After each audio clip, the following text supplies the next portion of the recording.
it's just important to tap in to that information that's already in your body. You talked about pain.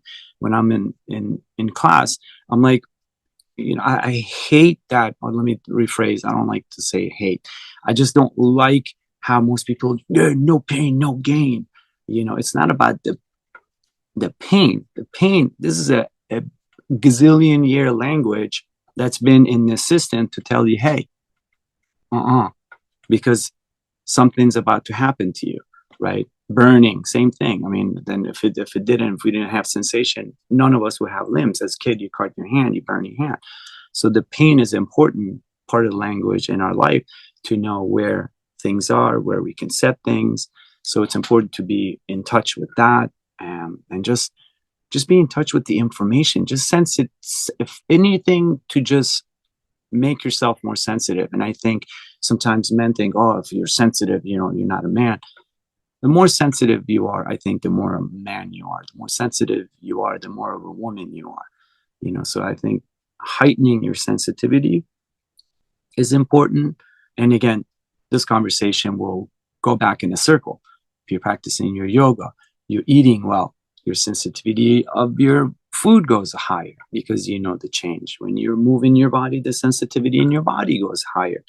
So whatever you do it with sensitivity, it goes higher. If you're playing music with your friend, if you're not just trying to play what you're playing, because I'm playing this, you better listen to this. If you're sharing the same air together and you're playing to each other, the more heightened the sensitivity of your ears become, then the better cohesiveness of that music and understanding of the other person is. So we could talk about politics, this and this and that, but none of it is gonna work unless you make yourself sensitive, unless you pay attention, because then we're always just gonna be this, that, it's like this.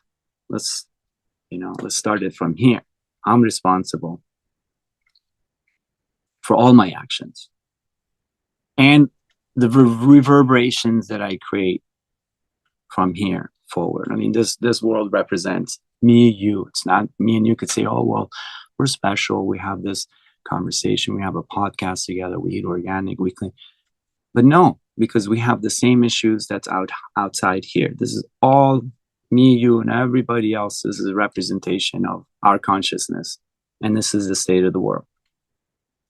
Do you like the state of the world? I would like some changes, but if I don't change it from here, if I leave my lights on all day and I leave the house, what kind of energy am I going to save? Well, I pay for it. Well, if you take 4-hour showers,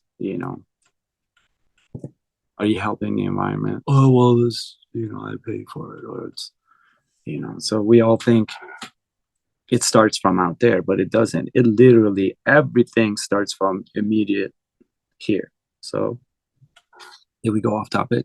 I don't know. No, it's perfect. I love how you connect everything and what I'm hearing, basically developing ourselves to have a higher level of consciousness, which we can all do if we choose to do it.